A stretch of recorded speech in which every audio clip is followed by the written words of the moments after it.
Alright guys, I'm gonna get into explaining how I got the ESP32 pulse width the motor control PWM to work and put out opposite phase frequencies and how to sync the frequencies and all that stuff and get it to actually work, because there's some issues between the code and making the code work on the Arduino setup. There's a couple little snags that took me days to figure out, and I'm gonna save you guys some time if you happen to find this video beforehand. So first I'm gonna explain it. You got two different units, and each unit has basically 6 outputs, 3 timers each unit, and 2 outputs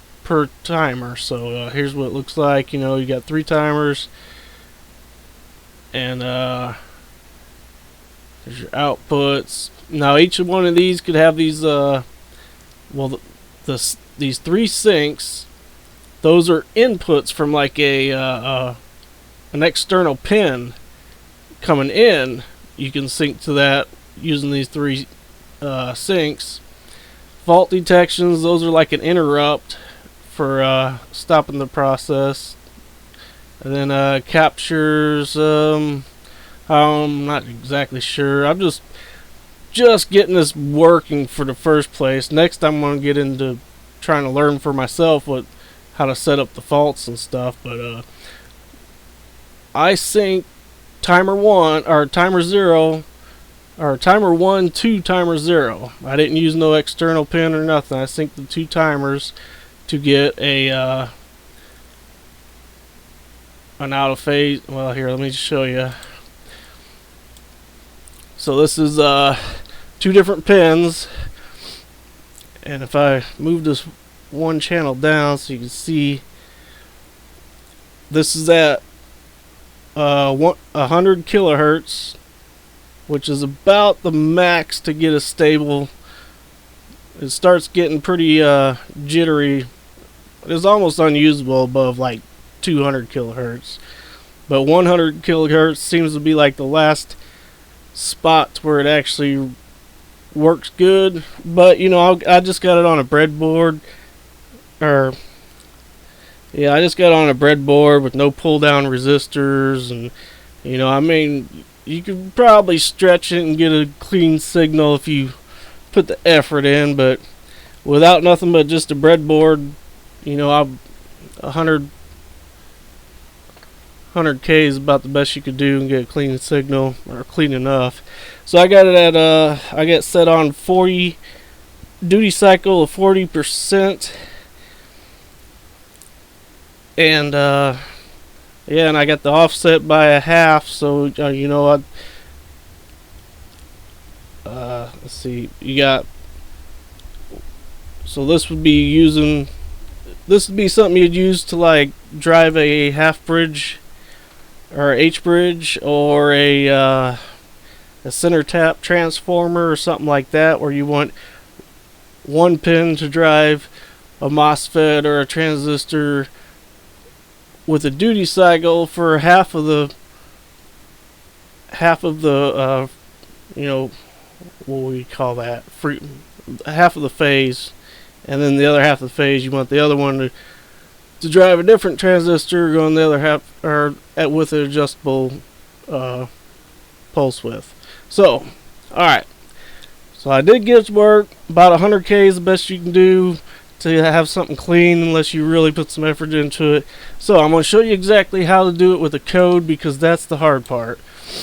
So first off, you go to your Arduino on if you go to GitHub, and where you get the Arduino core, the ESP32 Arduino core that you install into Arduino, you notice if you go to the install in place, you've got this one, which is the stable release, and then you got this one, which is a development release. Well, I found that these two are slightly different, and the stable release is missing this one little part, and I use this development release. So this is, I'm using version 2.01 with the development release, and that's the difference. When you go to board manager, and it'll only allow you to go to a certain version, that's what's limiting it. Because with only the stable release, with only this in my preferences, it only let me go up to 106, and then I put this in my preferences, and it allowed me to go up to 201. And I guess y'all know what that means. I mean, you go to File and Preferences, and you put your stuff down here, so it loads into your board manager. That's what I'm talking about. So I've got the dev version in here, which allows me to go up, get the board manager 201 version of the ESP32, and that's because there's just slight difference, so you need to know that. And now, okay, where do you go to find how to use this motor control PWM, and where's it at, and are the codes and stuff? Because there ain't going to be any examples or nothing, right? Well, you go right here. You go to where your actual core is downloaded into your computer, right? Which is the user, your name, app data, local, Arduino 15, not preferences, but, and then you go, so if you go there, wait, let me get this out of the way, cancel. So let's go back here.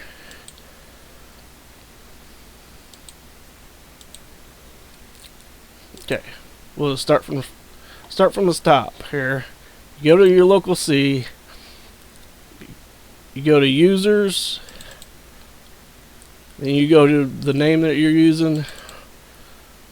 And then in here, you got to go to app data. Now, the thing about that is it's, you know, normally that's hidden. So you got to go up to view, and you got to click hidden items, and then it'll actually show up. Because if you can't find app data, then you gotta click hidden items, so it shows up by clicking this view up here.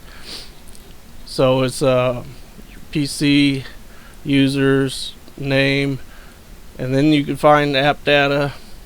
So we go to app data, then we go to local, and alright, wait a minute. Oh yeah, Arduino 15. And then from here we want to go to packages, ESP32.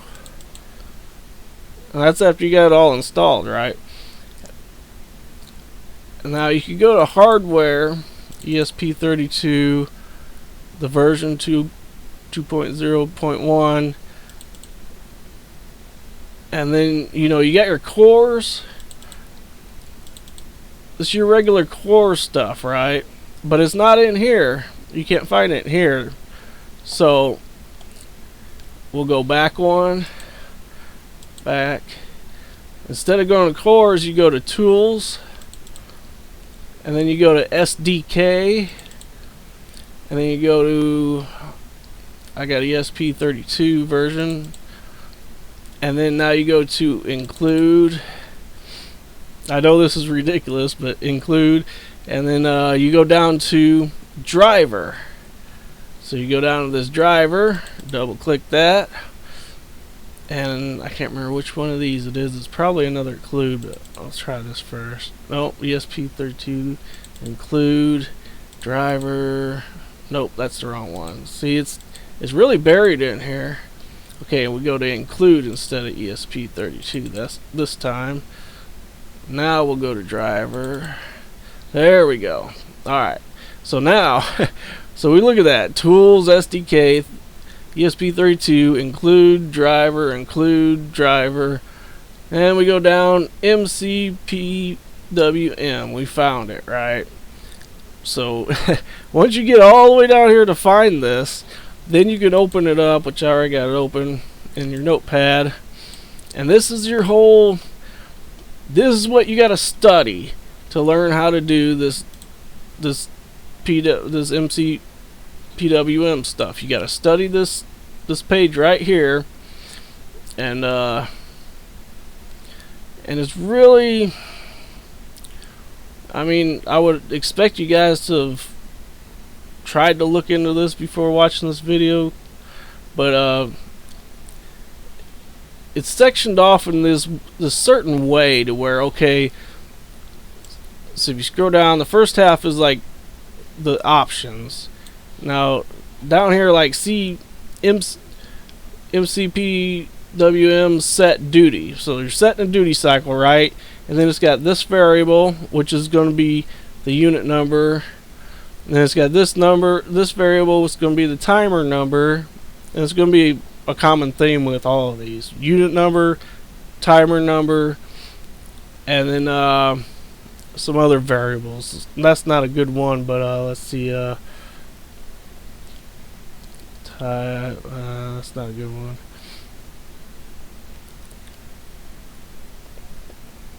Yeah, none of these are what I was trying to show you.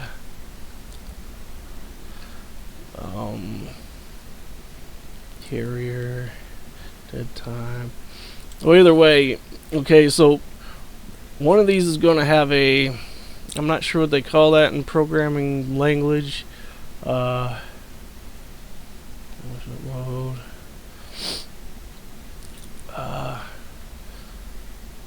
Crap. Well, I don't know, but you know, it's going to ask for something in one of those, and it's going to use like this word right here, like that, or it's going to be one of the other ones would be configure-t. Yeah, okay. This is one main one this one you're going to use first. It's configure.t. So you're going to put this set of information in here, but other ones is got, you can pick from something out of this list, and that's, I've never seen coding like this. I don't know all these different versions of coding, but like some of them you either got to put a value for each one of these inside of here, or in other ones you just got to pick something from inside of that list. So like this one, MC PWM counter type.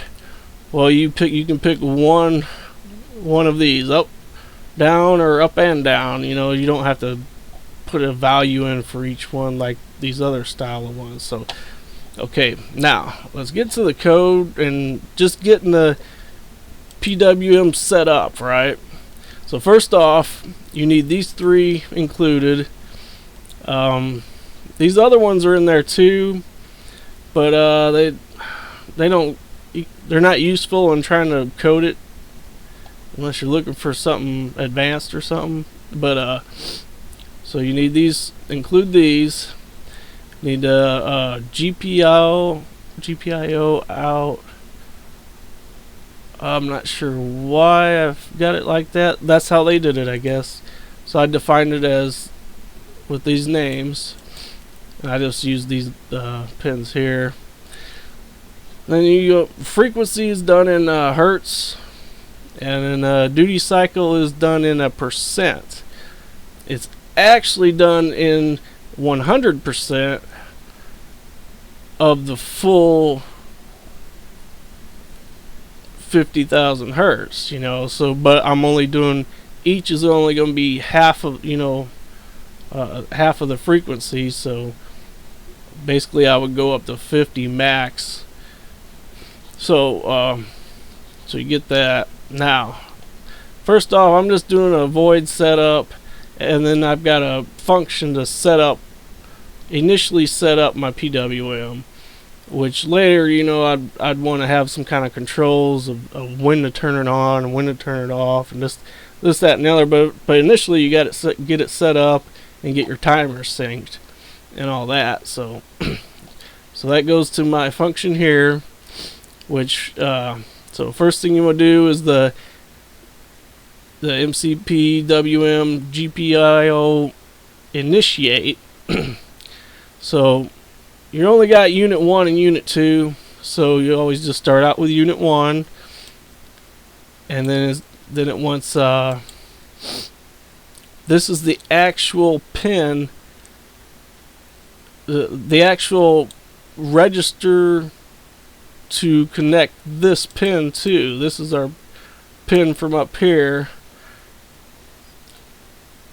and it gets connected to the mcpwm 0 or OA, and I got the other one set on 1A. So each timer, well, each unit has 3 timers, and each timer has an A and a B output. So this is timer 0, and this is the A of timer 0, and this is timer 1, and this is the A of that. But you know, I could use the B's of either one of them too, so it don't matter. But that's just how I got it set up. So that's what that means. So it's asking you that when you do your GPIO initialization. Now here's the tricks, right? Okay, next thing you gotta do here, let's see if I can get this a little bigger, is you got to configure your timer in your PWM. So you do this mcpwm configure T. Now you might notice that it's hard to show you, but okay, like in the examples and other codes and stuff, they do it like this, where they'll put the configure, and then they'll have like the side bracket, and they'll just put the dot this and dot that, and they'll put another side bracket here to close it off, and that transfers it to this and sync configure, right? But this doesn't work on Arduino. For some reason, it doesn't work when you structure it like this, where it's got the curly bracket, or it's got an equal and a curly bracket, and it's closed by a curly bracket. That's what other people have used that I've seen, but it doesn't work like that on Arduino. The way I can get it to work is just like this. Instead of putting the curly brackets and all that, and a dot whatever, I just put it like this with the, one of those, and then I got PWM configure 0 because I was planning on more than one. So I put that dot frequency, that dot blah blah blah, and that all gets transferred into this value right here for initiating the timers. So you've got to do it like I did here, without the curly brackets and all that, like the other style. Because for some reason, and I've even tried it with this exact one, not with the sync one down here, but with this exact one, I tried to do it in this style, and it wouldn't work. So there's some conflict with that structure of coding, and I don't know enough about all that, but I got it to work like this, So first off, you got to do your frequency equals, and I just got a variable to hold the frequency of the 50,000 hertz there, and then this is compare A and compare B. Each timer's got an A and a B. So, and this is the equal here is actually the percent of duty cycle. So I just got it on 0 at first. And this value is your period, your percent that gets converted to the period of the duty cycle, and that gets transferred to mcpwm timer number, and then A timer number, and B respectively. So this value gets shot from this register to over here, and blah blah blah. So this is the same thing as see, we attached our pin to mcpwm.0a.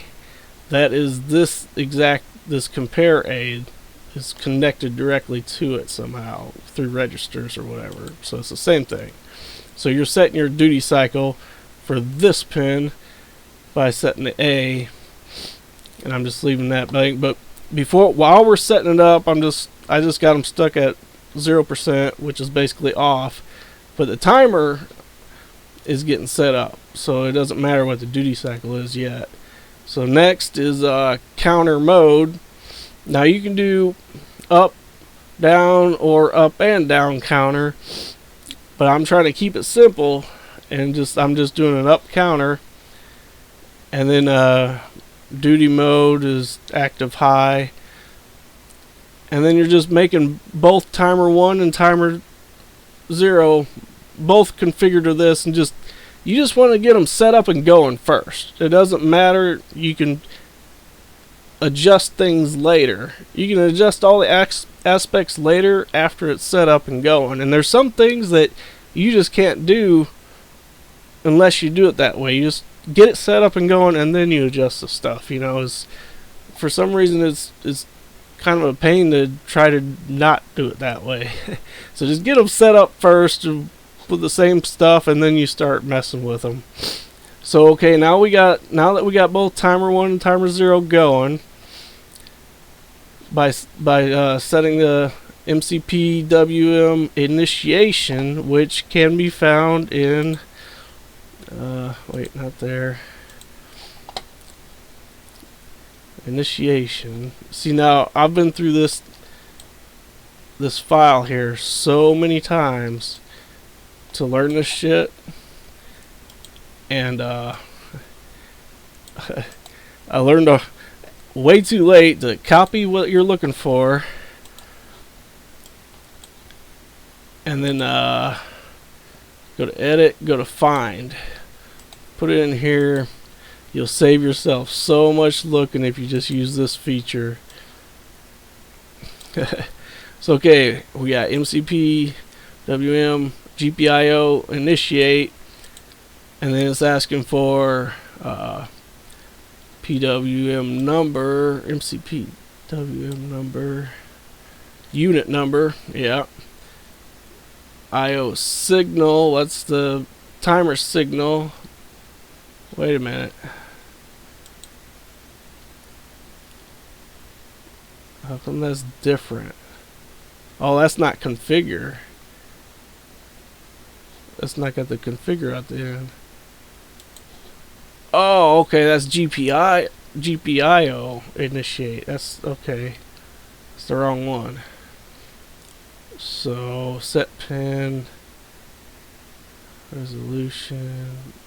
That's GPIO. Where's the regular one? There we go. Here we go. So yeah, it's got the star configure deal going on, right? So it's got the unit, timer, and then this, I don't know what you call that, a string or an object or whatever. So mcpwm configure. So how do you know what goes into this configure? Well, you gotta find it. You gotta go up here somewhere, and you gotta look at the end. It says carrier configure, mcpwm configure. It's right here. So, and then to structure this configure, you need frequency, and it tells you on the side here, duty cycle for operator A, duty cycle for operator B, duty mode, which there's a whole nother one of these structures. I guess that's what that is, a structure with regards to duty mode here somewhere, but duty mode 0 is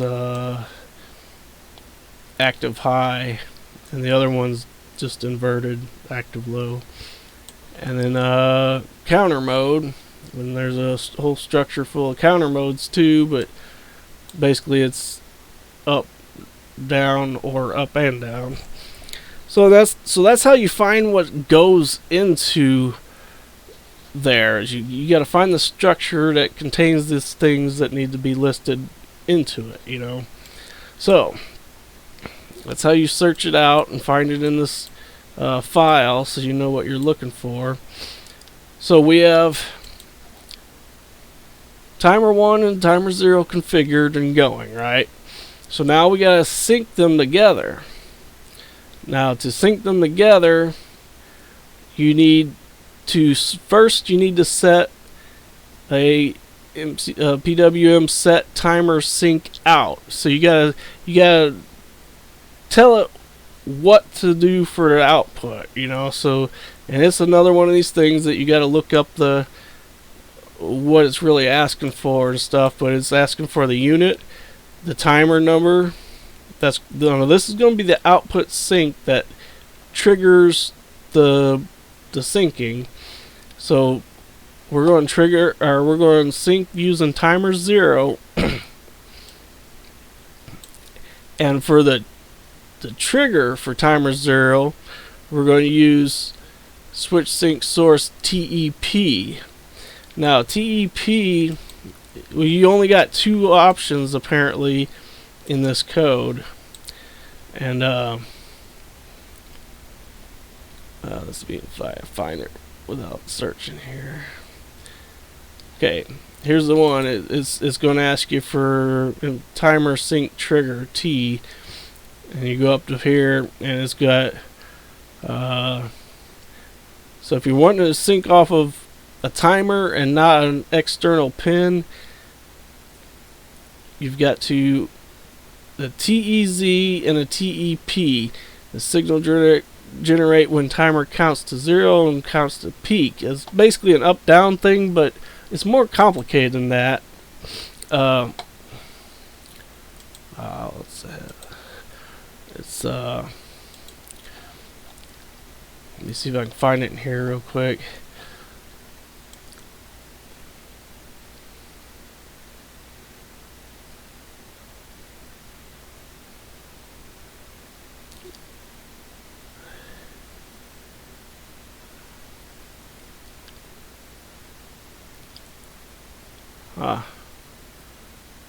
Maybe I was looking at a different set of code for this, because I don't see it. Well, either way, TEP, the TEP is an automatic trigger that's already set up, right? And it's triggered when the high number is reached. You know, it counts up. Since we're using count up, it counts up 0 and all the way up to the very top number, and then it resets back to 0, right? Well, that very top number, the peak, is TEP, and that's when it's signaled when this one signals when it's at the peak, and TEZ signals when it reaches 0. Well, when you're counting up, see, I don't have the right data sheet open. It would take too long to find, but it shows all this stuff. But when you're counting up, there's a priority list as far as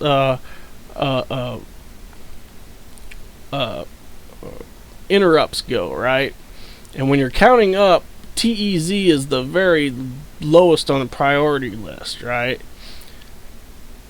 And TEP is the second highest. So if you're counting up, it's better you're better to go with TEP, even though it's going to have just one clock tick early. It's way more accurate than this because of various reasons about the order of priority of the timers and stuff. Now, if you're doing a countdown, then it's the opposite, you know. But there's a whole thing on it in the actual data sheet, and it shows all that stuff. But so you want to go with TEP if you're counting up, and that's just going to get triggered when it reaches the peak, and that's going to be your trigger that is used to sync your timers, right? So alright, so we get an output signal every time timer 0 reaches this peak, right? And we're going to use that to sync with timer 1. Now for some reason I think you got to do it like this, but I'm not positive. So now you go to the PWM sync enable, and then you got to use your unit, timer 0, and then you want your PWM select timer 0 sync. So you've got a selection of what you can. So this is a sync output, and this is what you want your sync input to be. And then there's a list of those. Is it this right here? Or no? Timers. Yeah, right here. This one here, the signal T.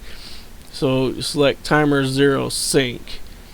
So, you know, since we're going off timer 0, we gotta use these words to put into that slot, right? And for some reason you have to I'm not sure if you have to, but everybody else seemed to do it when I was looking this up, that you gotta sync timer 0 to timer 0 which is weird. And then this last value here is a number between 0 and 1000, or 0 and 999, which equates to, oh, it's like a percentage of the period, but instead of like 100%, it's 1,000 for the large number, right? So if you want half of the period, you know, if you want to offset timer 0 from timer 1 from timer 0 by half of the period time, you'd use 500, because 100 is a full period time. So to offset it by half of the period time, you do 500. Yeah, it's explained in the file too and stuff like that. But so that's what I did. I got this one sync enabled, timer 1, and then I added the 500 for to give it the half period time offset. Now this mcpwm sync enabled is set as depreciated. Let me see if it's down here. It says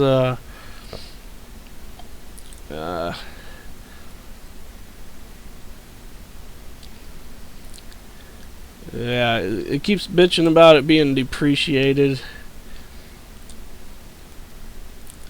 but it still works. The PWM sync enable still works, but it's depreciated. They want you to use this one, which is PWM sync configure, and I couldn't get it to work earlier, and that's why I went back to use the depreciated one, the sync enable. But apparently, if I were to restyle this one more like this, without the curly bracket and all that, and with the name in front of the dot, instead of doing it in this style, it probably would work. But I just use this sync enable anyway instead. So now once you do that, it's synced. You don't have to do anything else weird like some people on some. I've searched out a lot of. I searched pretty hard for all this stuff, and there's a lot of different ways on the internet that just don't work. They may have worked when they did it, but I think they've changed things so much that it don't work no more. So all I did was add just a tiny delay, 40, well, not tiny, 40 milliseconds. And excuse me. so now if you remember, that's why I set the percent to 0. So 0% duty cycle is off. So I've left it off all this time and just synced up the timers, but the outputs have been off all this time. So now you got to go. Now you can manually set duty cycle, And this is my variable, which I have on 40 for 40% duty cycle. And then it likes it laid out like this: the PWM Gen A, or if you're using B, Gen B. It wants that style of thing there, and unit and timer. So using this, I can change the duty cycle and get it to actually go. And then that's all I got. That's how I figured out how to do it. I mean, see, I got, actually, is this on 50? Yeah, that's why that don't look right. Let me get up here. And I've got my division off here.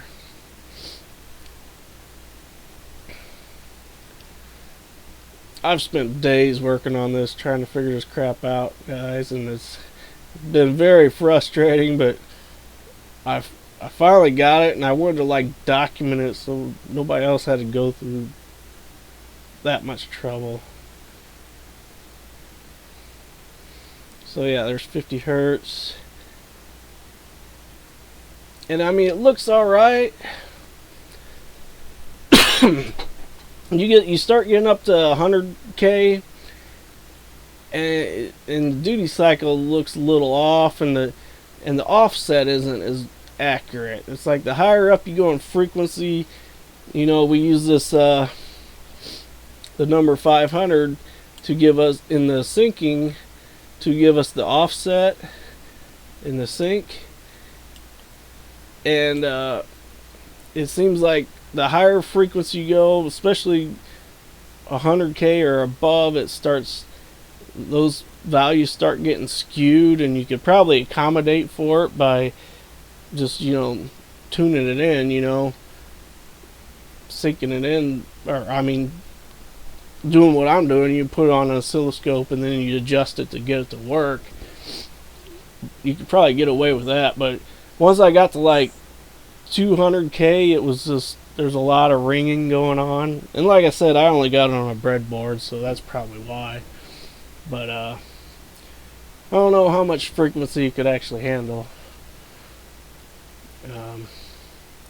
But yeah, that's how you do it. Now, so okay, we're at 50. Let's go down to like 20, and we'll go down to like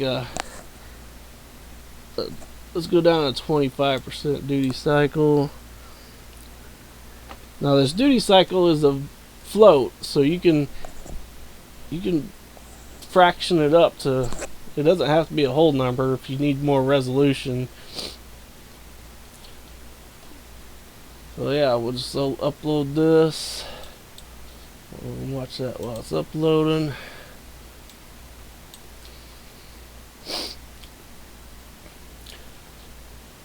Well, that was the main thing, is learning how to do this and getting this.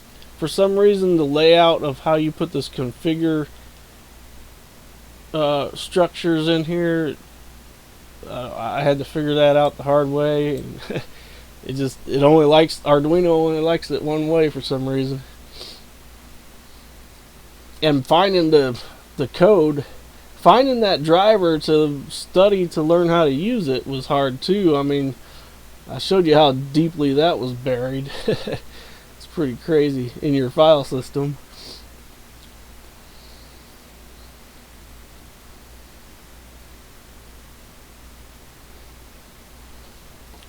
See, it's bitching because that line of code's depreciated, which I'm not even sure what the heck that means.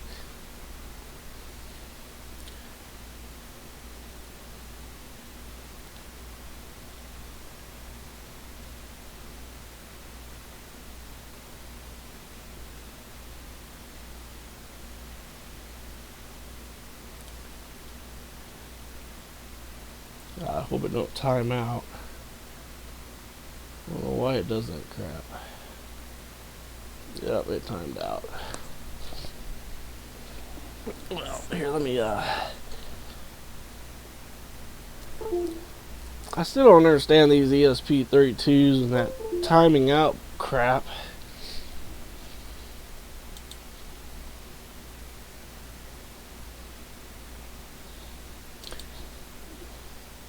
It does it sometimes and other times it doesn't.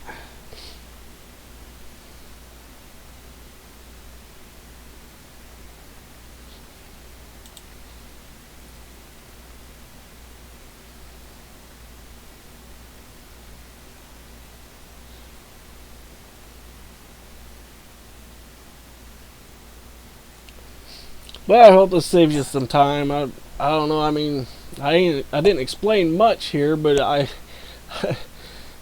this little bit I did show you had a lot of. Oh, it took me a lot of time to figure out. There's a lot of weird other people's code on the internet. It just doesn't work at all, and it's like it must have worked in the past, but not anymore for some reason. Because I mean, they updated the cores and this and that and the other. Whatever, their version don't work no more or whatever, and I had to figure it out, man. Alright, if this thing doesn't time out again, there we go. Alright, now we are at, what do we go for? 20 kilohertz at 25%. Let me change my division here.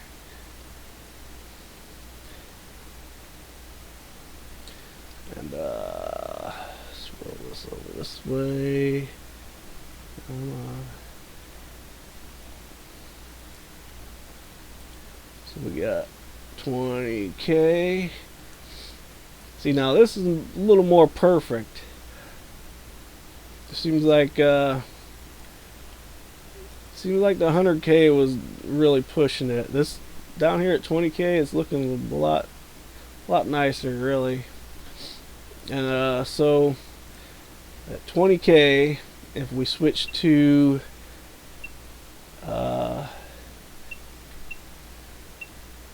microseconds, it's saying about 50 microseconds. And if we move this one over to 50 microseconds,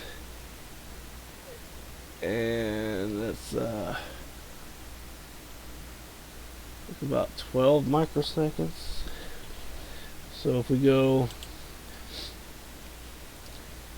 50, we're at 25%, so times 0.25 should be 12.5. So yeah, 12 is right around 12. Well, this thing ain't super precise because it's old school, but yeah, it's 12 microseconds, so that's 25%. And then let's move this one over to the beginning of the second phase.